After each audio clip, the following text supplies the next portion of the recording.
Please welcome to the stage Princeton professor and best-selling author Eddie Glaude Jr., Tony and Obie Award-winning musician and playwright Stu, and MSNBC anchor Ali Velshi. I usually open my Notes of a Native Song show with a ranting version of this, but because I'm really bored with that, I'm going to try something that I've not done, and it'll probably be still ranting. And it has a curse word.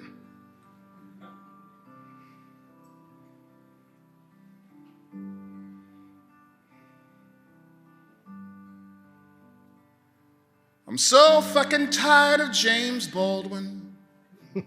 Sometimes it happens when you're writing a show.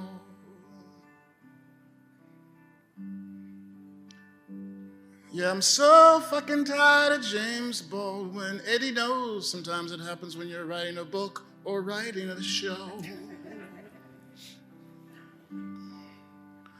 You know, Eddie, first you get lured into your subject's cauldron.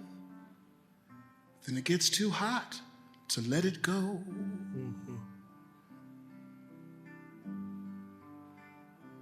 You see his elegance, his certainty, his clarity. I mean, it's annoying sometimes, you gotta admit. Yes, the man's elegance, his certainty, and his clarity. It's so annoying sometimes, I gotta admit. Besides, there's far too great a disparity between his grandiose works and my shit.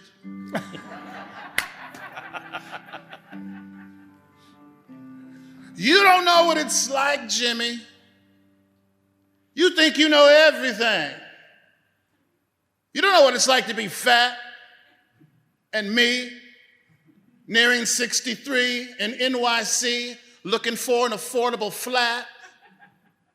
Mr. South of Francie. Mr. Miles came over today. Yeah, Mr. Nina Simone looked quite fancy, and you know, I hung out with Brando back in the day. I'm talking about the boy preacher who left the church in the lurch, but you don't know what it's like to be left in the lurch by the void you left swallowed. Yours was music that cast shadows over this mic. Yours was a set that could not be followed. So sing we no longer mercilessly, and teach we no longer the news, and rage we no longer elegantly, and preach we no longer the blues. Life is a play, there are no characters, no well-plit quap to grow. James Baldwin was a rock and roll animal, and that's all y'all need to know.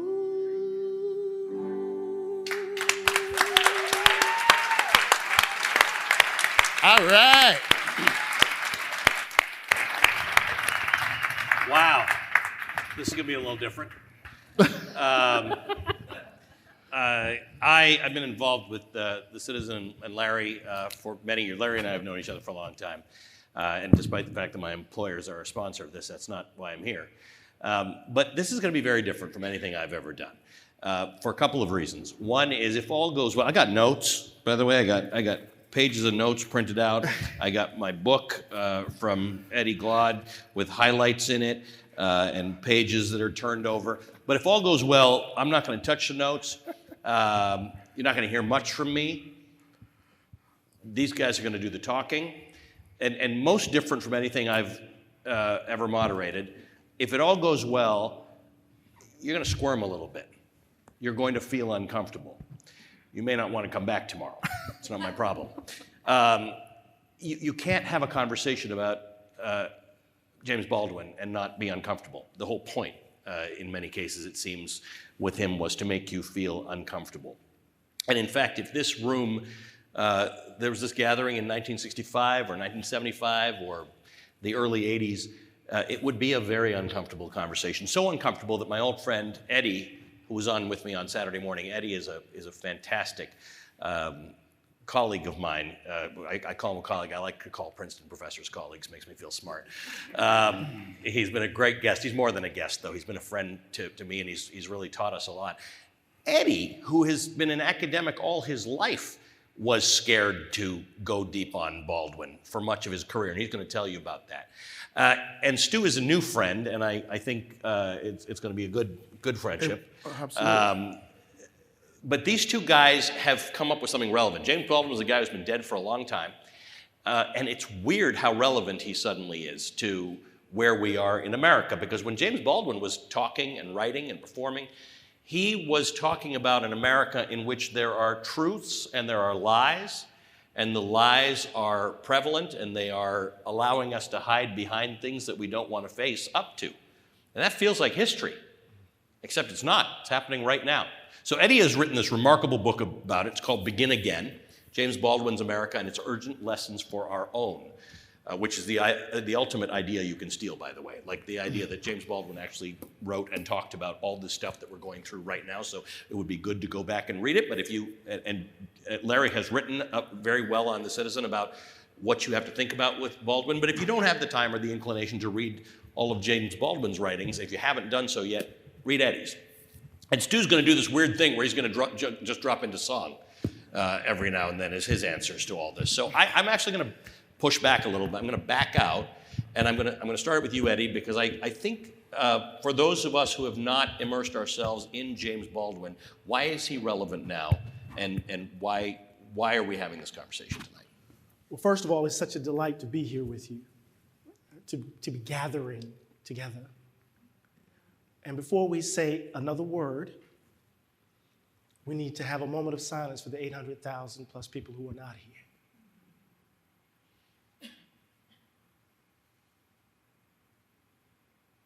Thank you. We can't, Americans tend to run past tragedy. Right? We're always kind of future-oriented. So the ugliness of the past has to be held at arm's length, even when it's immediate. And so we want to call forth all those folk who should be here with us, right? So I want to thank all of the people, the invisible labor behind the scenes, the folks who are making this event happen, the folks who are parking the cars, the folk who are doing all the work to allow us to be in here chopping it up like this, right? Jimmy Baldwin. Why is he relevant? In some ways, we're catching up to him. Mm-hmm. There's a sense in which Baldwin, for me, is the inheritor of Emerson. He grabs Emerson by the neck and snatches him across the tracks. What does it mean to think of the American project in light of its systematic failure? What does it mean to think about this grand experiment in democracy in full view of its most visible contradiction? What does it mean to tell the country that is supposed to be a beacon of freedom, the Redeemer Nation, the shining city on the hill, that it needs to grow up?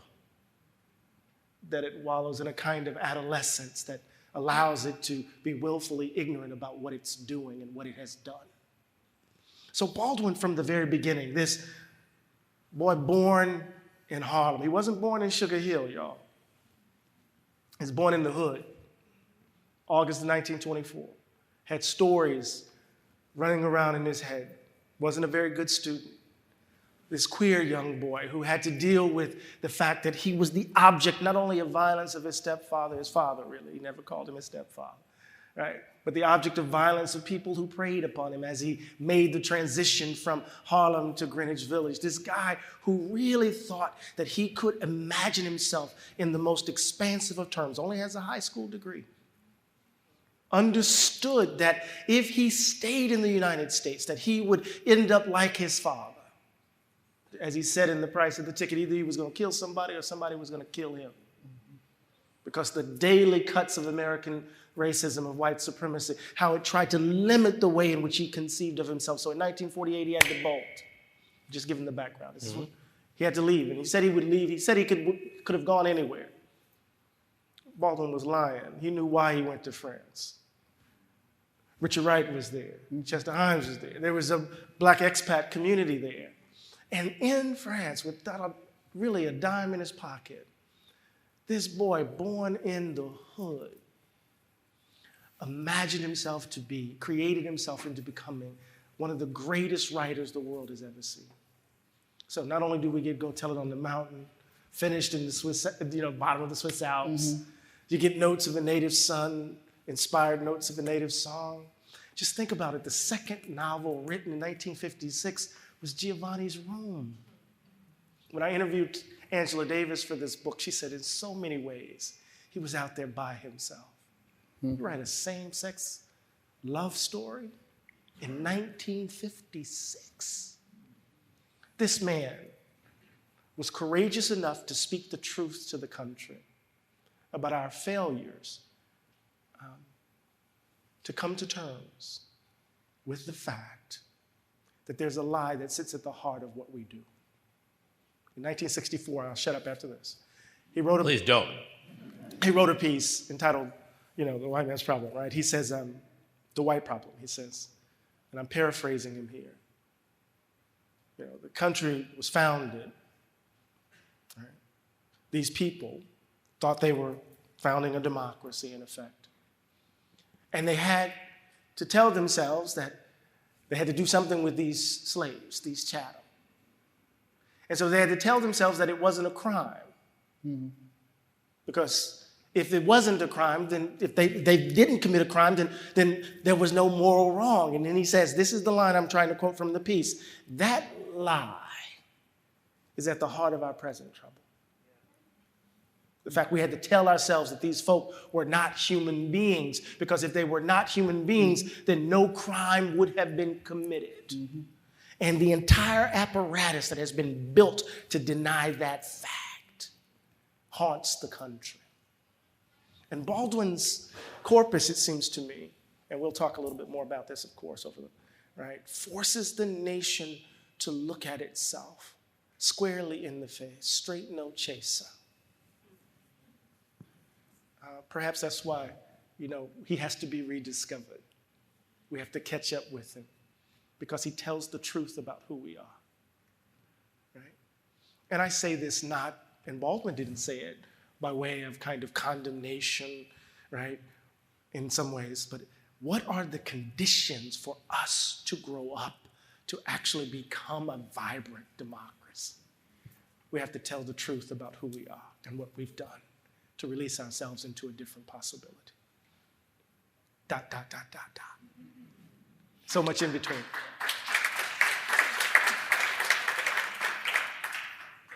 Even in his day, people thought he went too far. And that's the similarity to today, Stu, that people didn't want to hear the message then. A lot of people didn't, and a lot of people don't want to hear that message now. Well, yeah, there's a kind of thing where you can sometimes you look, as Eddie pointed out, for me, the issue is sometimes people literally cannot hear it, because if they hear it, the bottom will drop out on their entire life. So those people that we call adults, I told you a little bit earlier, I was talking to these two, and I said, I teach, I've pretty much given up on adults because it's too late. I'm a cynic, that's just me. I'd rather talk to people who still have brains that are forming.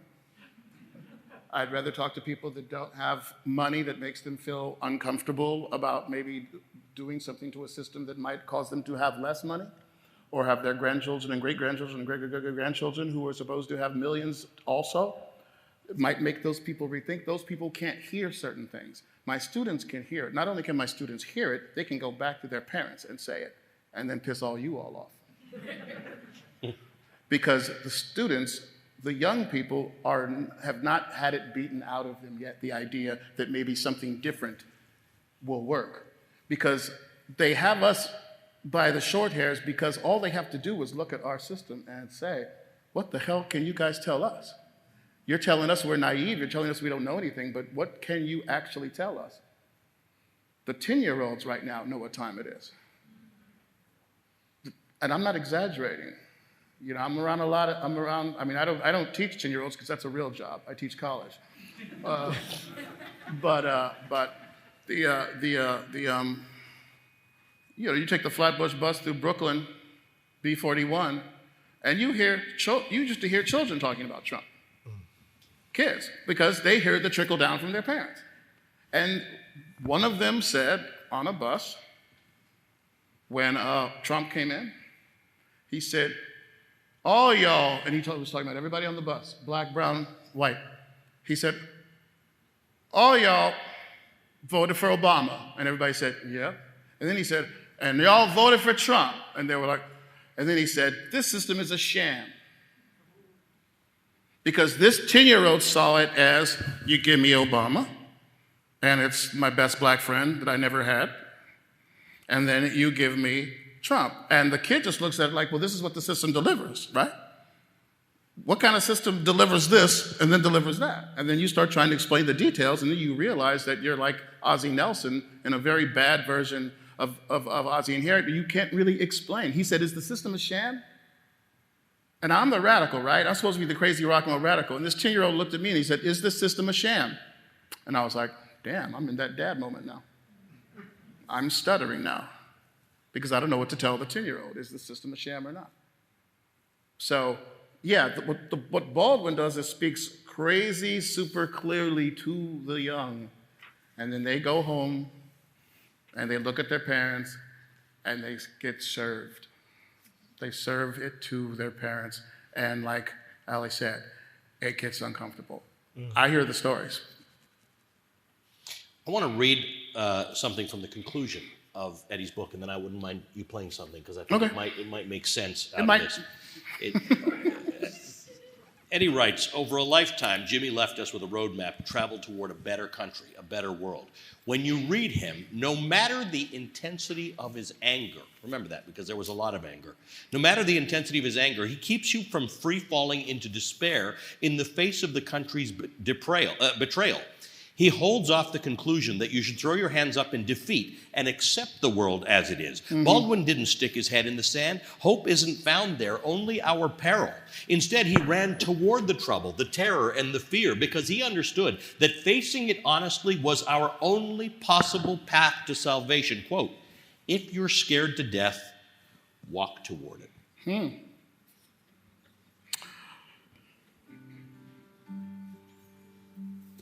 This is one of the early songs in the show called Notes of a Native Song. And I never play it by myself, by the way. I usually play it with a nice big band, so if I mess up, just accept that. Say, Harlem girl, with your stress and your curl, would you like to change worlds and accompany me, Lord Lown? See, I'm about to leave town. Oh, won't you follow me down to Baldwin Country? To Baldwin Country.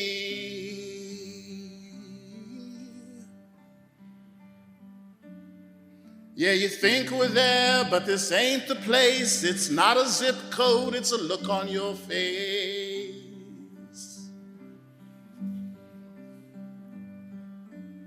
It ain't Harlem G, it's not Compton Cool, it ain't Gay Paris, it's not Istanbul. Step into my pool, I'm gonna play the fool and watch Jimmy stretch your definition of funky. This ain't your mama's Baldwin Country.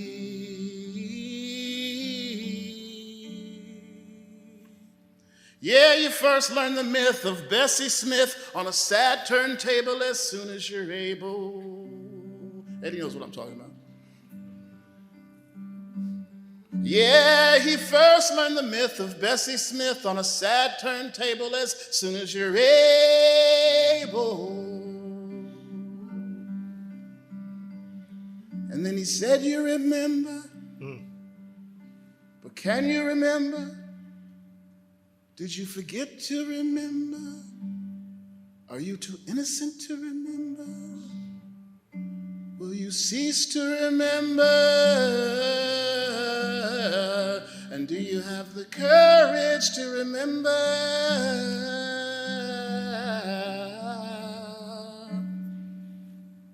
Now this is true. My black lady teachers didn't play no games. They were wig-wearing preachers who taught us the names. Ellison and Himes, the Hughes and Dunbar rhymes, Dexter and Josephine. We didn't know what the names meant, oh, but we clocked the pigment. My teachers were tourist bureaus. They sent me on vacations with heroes who looked just like Eddie and me.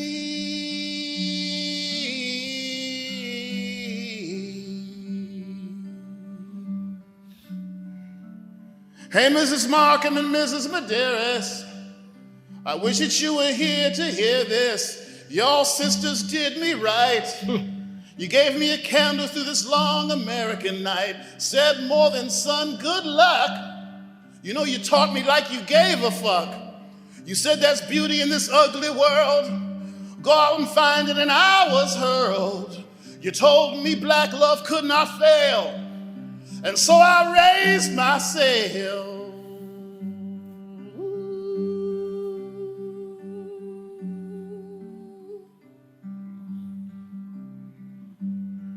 I'll play part 2 next time, after the next break. It's long enough. In the next movement of the conversation. You starting to regret agreeing to be on the stage with Stu? Wow. I want to read something. I want two things. One is in your book, and you've talked about this elsewhere. You've been an academic all your life, and yet you struggled with James Baldwin. But one of the things that caused the struggle, you say it better than I do, so I'm going to have you say it. But you write in your book that Baldwin means being a witness. Tell the story. Make it real for those who refuse to believe that such a thing can happen or has happened or is happening here. Bring the suffering to the attention of those who wallow in willful ignorance. In short, shatter the illusion of innocence at every turn and attack all the shibboleths that this country holds sacred. Yeah. Which was hard academically for you. It was hard for other students who were not black to hear. It might have been hard for black people to hear. Absolutely. I mean, I didn't want to read Baldwin in graduate school with my colleagues because I had to deal with these red faces. People are uncomfortable, and then looking to me to make them comfortable. Trying to settle the room, trying to let everyone know that it's going to be all right. You are all right. You're not one of them. But more importantly than my worry or concern about my white colleagues, Baldwin was asking something of me. So I decided to write Begin Again because I'm thinking about all of those young people who were fighting in Ferguson and in Baltimore, right, who put their lives on the line, right? And many of them were showing up dead. You reported about them. Showing up lynched from trees, burned up in their cars, dead. And I was trying to figure out, how do I write to them, these young people who risked everything, and the country responded to them by voting for Donald Trump. And I knew that Jimmy Baldwin had experienced a level of betrayal as well. Right? Stu, you see, you got me excited. I'm about to start preaching, right? That Baldwin had experienced a level of betrayal as well. He had witnessed the extraordinary power of the civil rights movement, and the country responded to the assassination of Dr. King by electing Richard Nixon twice. Twice. By rolling back, right, the gains that were fought for, that people died for. The last major piece of legislation of the civil rights movement, 1968 Fair Housing Act. 12 years later, Reagan is elected to undo it all. And Reagan was as notorious for black freedom struggle, for black freedom fighters. He was as notorious as George Wallace. People don't remember that. And so what I was trying to deal with was, how do I say something to these young folk to get them to pick up the pieces? How do I pick up the pieces of me? And one of the things that's so difficult about Jimmy, why I had to wait to graduate school to encounter him, is because Baldwin says that the examined life, he's quoting Socrates here, that the examined life is not worth living. So before you can say anything about the world, you have to deal with the messiness that's in you. That this country is a reflection of our refusal to deal with the darkness, the funkiness that's in us. That moment in No Name in the Street when the white Southern elite gropes Baldwin's private parts and he looks into his watery eyes and he sees an empty soul there. These are the people who are going to lead us? No. So what Jimmy was forcing me to do, Ali, was to confront the fact that I'm a vulnerable little boy with daddy issues. Before I could say, I was trying to write the book and the sentences weren't dancing, right? Because when you try to write with Jimmy, you either find yourself trying to imitate him, which you fail miserably, or you overwrite, and then he runs over you like a beer can in the street. And I remember him saying to me, I remember it like it was yesterday, I've said this over and over again. He's like, listen, old boy, if we're going to write this together, because I have a saint's candle right by my computer with Jimmy. And he says, if you're going to write this together, old boy, you're going to have to deal with you. You have to deal with the fact that my dad scared the shit out of me. Deal with the fact that I'm a country boy from Mississippi who made it, quote unquote. Right? Deal with my own fears, my own wounds. To deal with the silences that make up my childhood between the moments of trauma.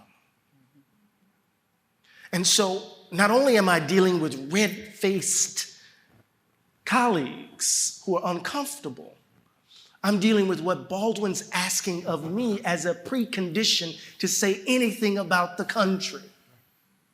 Because these adolescents, this place full of children who are like the lost boys and lost girls in Never Never Land. And what's distinctive about the lost boys is that they don't want to be responsible for nothing. They don't want to be held to account for nothing. The only thing we have always is that we've done wrong, but we're always already on the road to a more perfect union. So we have the immediate out every single time. And so part of the difficulty was, am I mature enough to deal with this dude? And then like a dummy, I ran from the chaos of Trumpism into the mess of Jimmy's life to find an answer. And I barely survived. Wow. I drank too much Irish whiskey in the process. The title of your book is Begin Again, and you write, I've taken the title of the book from a passage in James Baldwin's last novel, Just Above My Head. In light of the collapse of the civil rights movement and the consolidation of the after times with the election of Ronald Reagan, Baldwin offered these words for those who desperately sought to imagine a way forward. Not everything is lost. Responsibility cannot be lost. It can only be abdicated. If one refuses abdication, one begins again. Is that a segue? Yeah. It was good. It was good. It was good. I just had to go. Damn good. We're not supposed to say that part out loud. I just had to go Brechtian on him and kind of break the wall and like. That's right. This is how we do it. This is how we do it. He just invoked Bertolt. We'll be in Louisville in 3 weeks, and then we're going. No, I'm just kidding. All right. Tip your bartender. So this is part 2 of that other song, just because it was feeling a little bit long. I should, a little teeny bit of background. So this song is basically about the fact that when I was interviewed for this Baldwin Festival thing, the journalist said, you're the only artist that we've interviewed for this show that was not introduced to Baldwin in college. I was introduced to James Baldwin when I was like 10 or 11 from these black lady teachers that I refer to in this song. And again, they weren't teaching us the texts from Baldwin. They weren't teaching us the music of Dexter Gordon. They were mentioning the names and saying there's this thing you can do because I know the world you're going back to in Los Angeles in 1968, 67, 70, might have been some things that you might have wanted to get away from. So they said, there's this thing you can do, and it's called Go Somewhere Else. And we were like, oh, you can actually go someplace else? Yeah, all these writers did, and they showed us the names, and they showed us their pictures, and like I said, we weren't reading any Baldwin text in fourth grade, but we were talking and learning that, ooh, Black people did that, and Josephine Baker did that, you know what I mean? All these other people did that, and it was like, ooh, so that means I could do it too. So what happens when you want to talk about arts education is just that simple little thing of planting the seed. So I knew those names, so next time I went into the bookstore or the library, I'm like, oh, yeah, Baldwin, ooh, yeah, Ellison, ooh, yeah, all the, Richard Wright. The seeds were planted, right? So the song is about these teachers. So before I had talked about how they changed my life, and they, I said, you taught me like you gave a fuck. Said there's beauty in this ugly world, go out and find it, and I was hurled. Told me love could not fail, and then I raised my sail. Mrs. Markham said the Negro problem is solved by education, for it's ignorance that keeps y'all down.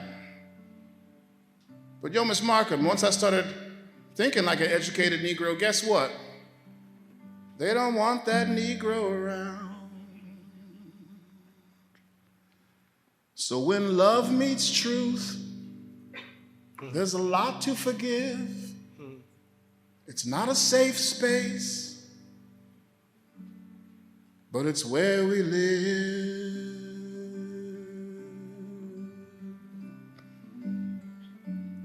And if I don't see things the same as you, blame Harlem's Bard, that's what he made me do. This ain't your mama's Baldwin country.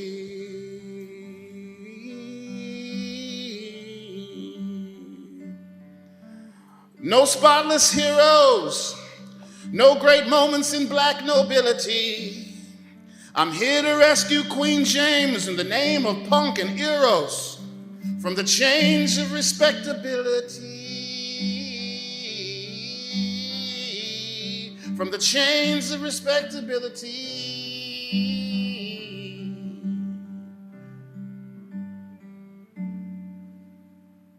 Yeah, that's that one. Don't ever think these songs are too long, my friend. This is an elixir for the soul. Thank you. Eddie, let's just talk about the conversation that we're having today. And I want you to bring us some context about when James Baldwin, in fact, let me just read this. James Baldwin, in 1965, debated William F. Buckley. And I want to read you something he said. It comes as a great shock around the age of 5 or 6 or 7 to discover the flag to which you have pledged allegiance along with everyone else has not pledged allegiance to you. It comes as a great shock to discover that Gary Cooper, who was killing off the Indians when you were rooting for Gary Cooper, that the Indians were you. It comes as a great shock to discover that the country which is your birthplace and to which you owe your life and your identity has not in its whole system of reality found any place for you. The dissection and the demoralization, the gap which you write about, the gap between one person and another on the basis of the color of their skin begins there. Talk to me about that in the context of 1965 and then that conversation in the context of 2021, which you write about in today's context. That gap is still there. And until we see it, say it, name it, and deal with it, it's not going away. Right. We live in a society that is fundamentally predicated upon what I call the value gap. And that is this belief that white people matter more than others. And that belief evidences itself in our social, political, and economic arrangements. And the evidence is clear that that's the case. Just think about how Philadelphia is organized. Think about how resources are distributed. Think about who has access to great education, whose communities are over-policed and over-surveilled. Think about the way in which this society is organized, right? Baldwin, in that moment, there's a parallel formulation in an essay he wrote entitled The Uses of the Blues. And he says, whatever the Negro problem is, Whatever the Negro problem is, no matter how liberal you may be or what you think we have achieved, whatever you think about progress, whatever the Negro problem is, it is this task that every Negro parent or mother or father has to face, to get this child to not despise himself in a world that despises him. Now, that formulation that you just read, you heard it from the mouth of Doc Rivers, didn't you? Just a couple of years ago. Mm-hmm. That he didn't feel that the country that he loved him back. Or my son, right? We coming from deep Mississippi roots with a little Jamaica thrown in there from his mama's side. Right? Godfather's Cornel West. Mm-hmm. Daddy's me. I remember when we lived in a neighborhood and I looked down the street and I'm like, oh my God, Charlie got caught up. The cops brought Charlie home. And I yelled upstairs, alley, Langston. I named him Langston Ellis, so every time he says his name, he stands, I'm Stu. Every time he says his name, his back straight. Right? Come here. Said it just like my daddy would say it. Come here. And he came down and in the suburban child's outfit, pajamas, and some sneakers or something. And I said, come here. I said, look. And he looks down the street. He said, ooh, they called Charlie. And I said, yeah, but they wouldn't bring you home to me. And he looked at me and said, what do you mean? I said, they wouldn't bring you home to me. Don't let me have to come get you. Now here, that's the first story, not the first, but here's the second story. My son's at Brown. I'm elected the president of the American Academy of Religion, the largest group of scholars of religion in the world. Country boy from Mississippi. And I hear the phone call rings and I hear my baby's voice, my only child. What's wrong? What's going on? Dad, I was doing an assignment for my anthropology course. And me and my girlfriend are in the park. And these police just drive by us. And then suddenly he hits a U-turn. What? Okay, slow down. He hits a U-turn. And he pulls up on the side. They pull up on the side of the sidewalk and blocks our way, right? And he comes up to me and he says, who are you and why are you here? I'm a Brown student and I'm doing an assignment for my anthropology class. Well, the park closes at 9 o'clock. Yes, sir, I know the park closes at 9 o'clock, but it's only 6 o'clock. And then Dad, he leans over with his hand on his gun and tells us that the park closes at 9 o'clock. I have to put my hands up. I have to tap my girlfriend. And we leave, and I can hear it in his voice. Second story. Third story. He's graduated from Brown. He's working for a nonprofit, lobbying around criminal justice reform in Trenton, the capital. Wearing those tight H&M suits that these young people wear. I don't know how they wear those suits. Right? You know what I mean, Stu? I mean, they can't I teach them. function. Right? Stu and I don't wear a lot of tight suits. And he comes home, and my son is 6'2", is a Division I caliber basketball player. He comes home, and I see it. What's wrong? What happened? And he's biting on the back of his teeth, and I see it just like his granddaddy. Dad, I'm trying to find a parking spot, and the cop stops me. Says, are you going to just drive by me? No, I'm just trying to find a space. Well, park over there. Dad, they stopped me again. And the cop starts cussing me out. And then he sends me another place. I got stopped again, Dad. And as he's saying this, his tears are rolling down his eyes. And he said, this motherfucker asked me, who's my P.O.? Who's my P.O., Dad? And he's crying, and everything we've done right. Everything we've done right. And if my baby had a bad day, I wouldn't have got him. He might not have come back home to me. So Baldwin, in this moment, there's nothing my child did in any of those situations that warranted that treatment. And I remember when it happened with George Floyd. No, Right, people were exactly asking right. me. Was he passing a $20 bill? What was he doing? Was he high? And when they asked me the question, well, do you have the talk with your child? And I remember being asked this question over and over again on MSNBC. Mm-hmm. And I would say, I don't want to answer that question anymore. I want to know what kind of talk you having with your child. Right. Because there's nothing my son can do in that moment. Now, I'm being polemical for a reason. Because Baldwin in 1965 was trying to say something to William F. Buckley, one of the premier intellectual minds behind modern conservatism, to try to give him some insight into a society that has been built on the basis of somebody's being valued more than others. What does it mean for me to grow up in this environment? What does it mean for me to raise my child in that environment? And what does it mean for you to make excuses for the horror of it all? Really quickly. In this country, we have a nasty habit of giving voice to our conceptions of justice, but with exceptions. We have an entire legal tradition of the exception, from Native peoples to Black people to women. Our conception of justice is always haunted by the exception. What you will not allow for your child, you will allow for other people's children. And what Baldwin was trying to get us to see was, how do you say that in such a way that opens space for the kind of honest reckoning so that we can be otherwise, so that we can be better, so that we can imagine ourselves differently. And I'll say this, I keep saying I'm gonna shut up, but it's Stu's fault. As long as racial justice and racial equality in this country is seen as a philanthropic enterprise, we're in trouble.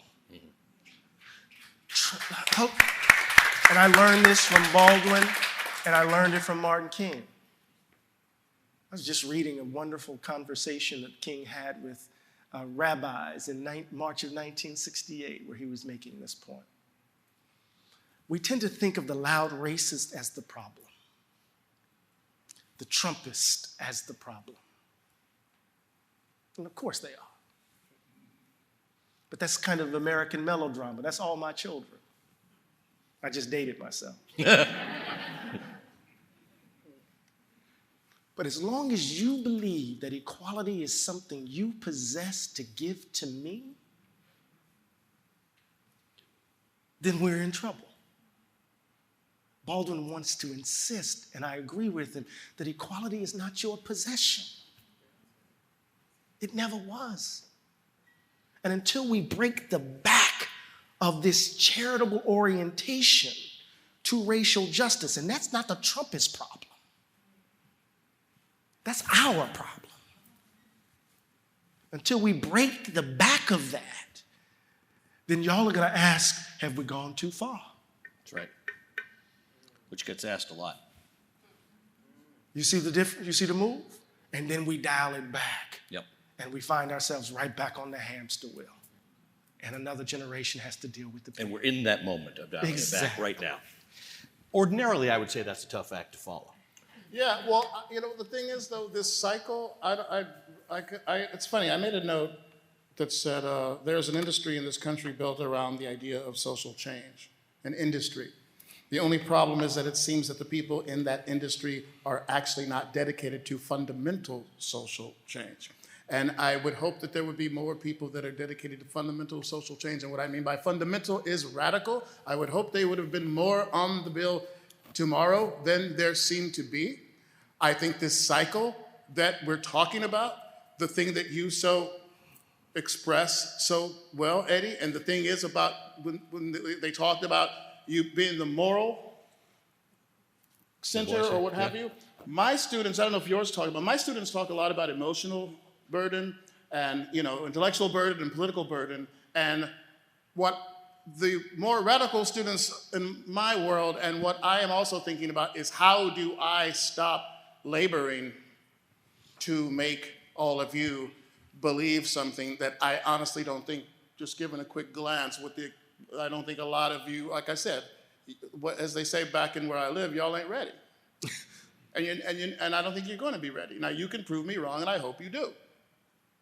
I hope you do prove me wrong. But all I'm saying is that the reason why I have given up on you, and I know that's a hard thing to say today since you guys all came here, but the reason why I've given up on you and not given up on my students is my students still have a flexibility of mind that will not allow them to die laboring, trying to make all y'all feel something that a lot of us feel you will not ever feel. And again, I know that's the wrong ass thing to say today, and it might make the cocktails taste a little worse, but Ali told you what might happen today. You're gonna have to get a little uncomfortable. You know. And so what I'm saying is, because you know what makes me mad, and what has made me mad forever, is that this man can stand here and speak nothing but the truth. Unimpeachable truth, poetic truth, inarguable truth. There's not a single thing that Eddie has said on this entire evening that I wouldn't carve into marble. And that makes me mad.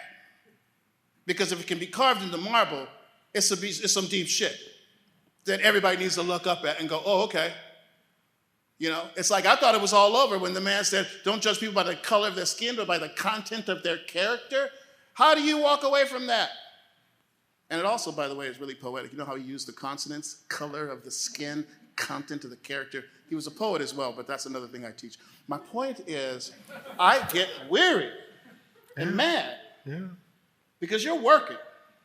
You are working really damn hard. And when a brother works as hard as I know he is working, and then I just feel like you should be able to get up on TV tonight and say some shit, and everybody says, okay, I get it. Done. You know? Healed. So the young ones are impatient. They're impatient with all y'all. They're impatient. And that's why they want to do radical things that you're like, oh my God, it ain't about a pronoun. You're getting all messed up about a pronoun. That shows how rickety your building is if you get messed up about a pronoun. Really? We don't speak English that well anyway. So don't be getting all upset about a pronoun.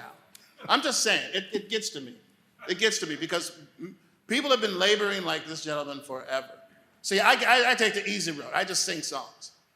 But yeah, it just, you know what I'm saying? How you get tired of it after a while? You get tired of just being right all the time. You know what I'm saying? You get weary. It's like, what else do I have to say? And I'm just gonna say it. It's like, again, it's like you hear it today. You heard from him right now. You're blessed to hear this right now coming from this man's mind and his mouth. And we've heard it in other language before. We've heard it from other great speakers. He's in the line, he's in that lineage, he's part of that very preacher, like what I know is there, that legacy, that truth telling. He can do it on a weekly basis, he can do it on an hourly basis. How long though? That's why the kids are impatient. Because they're like, y'all keep having people like Eddie up there breaking his, just him working OT to get people to hear some shit. And we all have this strange evidence, this worrisome evidence that maybe it's not going to come through to people. And that's worrisome. So that's all I'm saying, why you have to understand why the kids are out to fuck you up. Because we have left them a wretched inheritance. A wretched inheritance. There is nothing about this jacket we're telling them to wear that is nice. It smells, it's not stitched properly, it doesn't fit, it's ugly. Even the ones that it fits well, it smells like death. So you cannot tell these kids anything, and stop being messed up about pronouns and listen to them. They have ideas you've never heard of, and that's why I believe in them. Because we haven't heard them yet. I'm sorry. No, nobody's sorry. No, it's good. You got me. We're over time. That's okay. Everybody's going to have one last drink because we're going to get a song from you. I actually don't have anything, but Play a blues. Well, we don't have to. I thought you were going to play a blues. Right, he was going to do backup. Yeah. I thought I did, just say something. Start talking. We'll see. Just say something. He does make an interesting point, though, Eddie. You do go out there, and you have been one of the most eloquent speakers about these issues, and it's broader than the story in the experience of black people. It is the story of democracy. You and I were talking about it on Saturday morning on TV. But you have to say the same thing a lot. Oh yeah. To an audience, by the way, that's friendly. Yeah, there's this moment in the last interview with Quincy Troop where Baldwin says he dies a month later, where he says, sometimes you feel like a broken motor. Mm-hmm. Saying the same thing over and over and over again. I know what we chose. I know what we've done. I was there. And he says, you can only go to Texas so many times. That's how he put it. Right? And this is Baldwin whose throat is being eaten up by cancer at the time. And so you kind of hear him being weary, but he's never gave up on the New Jerusalem. And I want to say this, that sometimes that feels like in this moment that the very notion of moral seriousness in this country has disappeared. Mm-hmm. Right? There's a kind of moralism, but moral seriousness has disappeared. And that moral seriousness is not reducible to where you fit on a political ideological spectrum. To ask yourself the question, what does it mean to be conservative in a slaveholding society? What does it mean to be conservative in a society where arrangements reflect such deep, unjust commitments? How does one be a Burkean in that moment? And I want to be very clear. When I say Burkean, I mean Edmund Burke, right? I have conservative tendencies. I'm a highbrow Negro. I read my Candide. I just finished reading Graham Greene. I'm reading this particular moment right now, right? My Joyce, right? I read, this is what I do for a living, right? So there's a sense in which I make distinctions that track along the lines of what we might think of as conservative. But what does it mean to want to conserve a set of social arrangements that devalue particular people in certain sorts of ways? And so part of what I'm trying to do is to open up space, Stu, for us to imagine ourselves differently, to imagine a different relationship to each other, a different kind of moral and social contract, where our obligations to each other reflect, right, a sense of my affirmation of your dignity and standing in the world. Baldwin said something that I almost cry every time I say it. He was resigning from the Liberator because of his anti-Semitism. And Jimmy said, I want us to do something unprecedented, to create a self without a need for an enemy. To create a self without a need for an enemy. We don't need illegal immigrants. We don't need the Muslim terrorists. We don't need the N-word. Until you figure why you need those people, until you figure that out,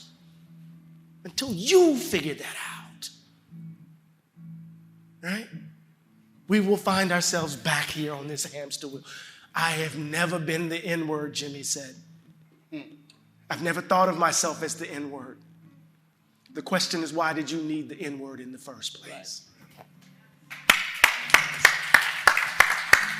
So open up the space for us to imagine a different relation to each other.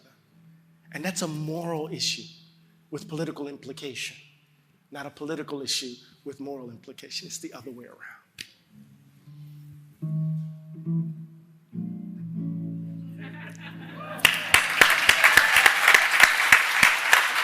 That is amazing. You two guys, and that is the best Monday night I've ever spent. You have opened our eyes. You made it uncomfortable. You brought us wisdom about James Baldwin and America and ourselves and the world and democracy and equality and justice. I got nothing more to say. Larry? You just summed it up. Do you guys That's have? what you guys do. This has been so great. I hate that we haven't heard from any audience members. Yes. Do you have a few minutes for Absolutely. a couple of questions? Just a couple. We have to be democratic. Who's burning? Yeah, exactly. Who's burning to talk here? I want somebody to hold us to account. We have to argue, disagree. Oh. One and then two. Anne. Hi. Hey. Stand up so we see it. Oh, sure. Yeah, thanks. Hi, Ann Gemmel. Pleasure to listen to all of you, especially the music. It was awesome. Reparations. Go. That's a simple one. No, actually, it's pretty straightforward. We have to admit that the society that we currently live in didn't just happen. The vaunted American middle class came into existence by way of policy. Think about it. Dual housing market, dual labor market, residential segregation, segregation in schools. There's a reason why the wealth gap exists. There's a reason why the achievement gap exists. It's not because black people don't save. We can save right now, and we could not close it. It's not because we're not interested in school. I can do, every black parent in here could do something individually. We could not close the achievement gap. The data is very clear. So we have to understand that this unequal society is a direct result of policy. We have to be just as deliberate in dismantling it as we were in creating it. And you can read that as reparations, because reparations isn't just simply about writing a check to particular people. Reparations is about remedy of historic wrongs that have produced outcomes that disadvantage some and advantage others. We have to, if we're going to get right, we have to be just as deliberate in how let's put it this way. Equality is a practice, just like racial inequality is a practice. So we have to engage in that practice. That's how I would answer. Now you understand why I booked this guy on TV, right? Like he just closed that up for us. Question right here. Good evening. Benjamin Carlton with Friends of the Children. I am a black rights and LGBTQ advocate. And while every day, I'm out here fighting for black rights, I'm also trying to convince my own people, my own black people, that I can exist as a black, queer, Christian man. It's exhausting. Yes. I'm exhausted trying to teach humans how to just be humans. Be loved, be nice. How do you find the strength to get into this fight every day when we're faced with things every day that makes us just want to throw in the towel?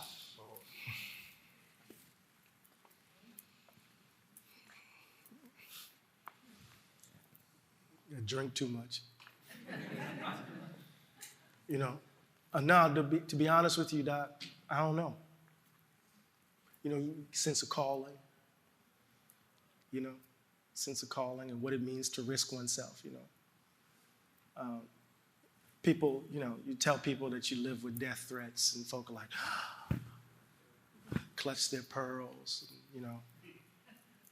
I remember when I was on a British show, it was right during the heights of Black Lives Matter, and, I was like, let somebody walk up in my house. And he was like, well, what do you mean, Dr. Glaude? I said, oh, no, just let somebody walk up in my house. Because I had to go buy a gun to protect my family. Blue Lives Matter driving around in F-150s in my neighborhood. Calls at 2:30 in the morning, nonstop until 4 or 5:30 in the morning. And I'm just a professor on television. Right? So, you run towards the fear. That's right. You run towards the trouble. And, you do it, I do it because of the sense of calling. And I have my Jameson with me all the time. You write about it a lot in the book, about James Baldwin saying, go toward that fear. Don't give up. You can't give up the fight. There is a New Jerusalem. And I think that's part of it. I hear you. Jimmy tried to commit exhausting. suicide over 3 times, though. Yeah. Right. See, So it's not, go ahead, Stu. Yeah. This is why I think the young people have a better idea, or at least an idea that can be added to what we bring. My students say, I'm tired of explaining shit to people, right? That's what my students say. Now, I'm raised, and I think Eddie was raised also, I'm like an explaining machine. I'll explain this to people forever. That's just what I do. I talk, I play, I make theater. I just explain, I'm happy to, and my students are like, no, that's labor, that's too much. You're killing yourself trying to explain everything. So I feel like we have this like can't stop, won't stop thing. We have that thing, that's how we roll. You know, a lot of us from a certain generation, not that I'm way older than you, but I mean, you know, let's just be blunt. A lot of black folks are just like, you know, brown folks too, just like, what the fuck else are we gonna do, you know, except move forward. But the young do have this idea, you know, they with this idea that you also have to, the brothers over there, and I know you know this, to take care of yourself. Oh, you already know that, I'm sure. Yeah. But I'm just saying, you need to do that. And my kids, I used to laugh at them, like, oh, you guys are kind of wimpy and stuff. I'm like, oh no, they are so right, because I'm exhausted too, and I'm not doing anywhere near, I think, what they are doing. But you know what I'm saying? So that, it's sort of a mix between like the can't stop, won't stop, but also knowing that you have to stop sometimes to just chill, at least, just to feel better, you know? To not be just to psychically chill, you know, to watch that dumb movie that will make you forget about all the bullshit for 90 minutes. Yeah. We're keeping everyone past the time we said, but I feel like this has been such a great, I hope you can indulge us a little more with a quick question here. Please make it quick, sir. Real quick, Richard Binswanger, I want to ask Eddie about the philanthropic mindset. Sure. And what's the pathway from that? I'm with you on what it is. Where are we going and how do we get there? You know, I think it's important for us to shift from a philanthropic approach to the issue of justice, right? To understanding that justice actually evidences itself when every human being, no matter the color of their skin, their zip code, their gender, who they love, or their ability, right, has the opportunity not only to dream dreams, but to make those dreams a reality. Now, what I just described technically is actually John Dewey's description of effective freedom. He calls it effective freedom in his book, Democracy and Education. So what blocks the way to the instantiation of effective freedom is often this kind of philanthropic approach that has a limit to it. The interesting thing about philanthropy, as you know, is that it doesn't have oftentimes as its object or goal to remove the conditions of its necessity. And we see this with NGOs in Haiti, for example, right? It's like they function in such a way that they do not want to go out of existence.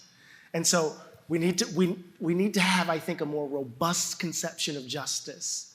And I think that notion of justice, really quickly, Larry, is predicated upon, for me, a newly articulated moral and social contract at the heart of the polity. Our relationships to each other have been severed. We're not just simply bowling alone. We don't give a damn about anybody but our own. And as that connection or lack of connection, right, means that democracy is doomed in so many ways. So that's how I would begin to answer it, right? But it also requires a kind of reckoning with American liberalism in a way that we haven't had that reckoning before. Because the problem just isn't Republicans.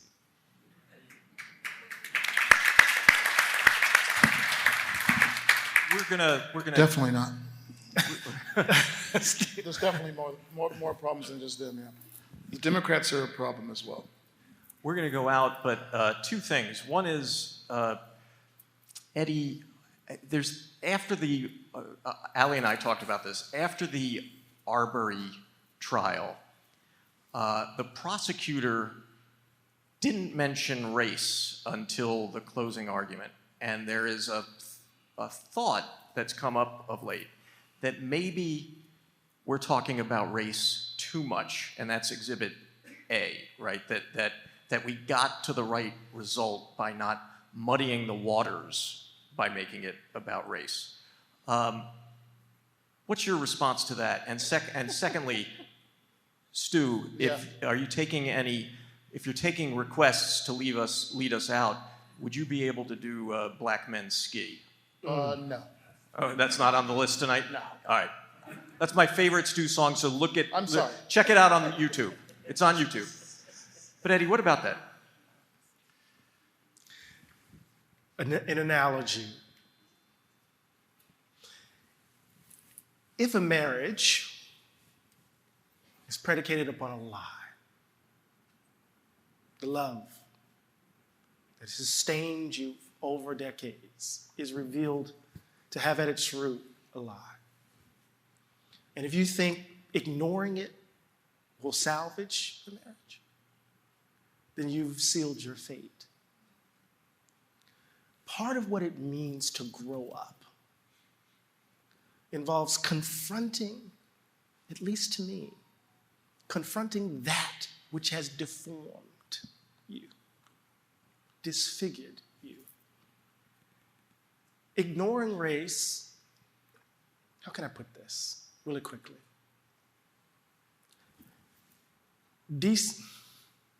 To ignore race is to center the comfort of white folks. And damn it, we all need to be uncomfortable so that we can finally leave the idea of white people behind.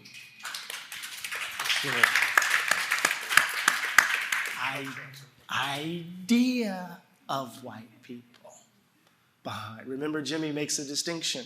There's a difference between, I happen to love a lot of people who happen to be white, and then there's white people. Figure it out. That is a great Baldwin-esque way to finish out. Stu, is there anything you could take us out on? My credit card? I love you, Stu.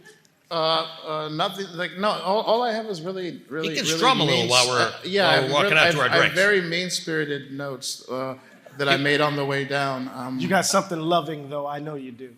Lovely? I don't know. Loving. Loving? Oh no, definitely not. My Lord.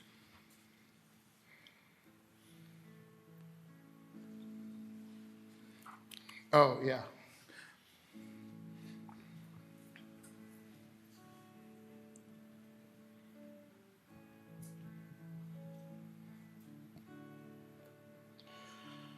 Liberals won't protect you from fascism. Liberals won't protect you from fascism. Nor will neoliberals protect you from fascism. Nor will neoliberals take you from fascism.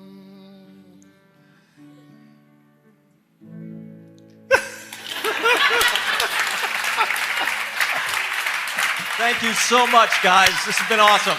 Thank you.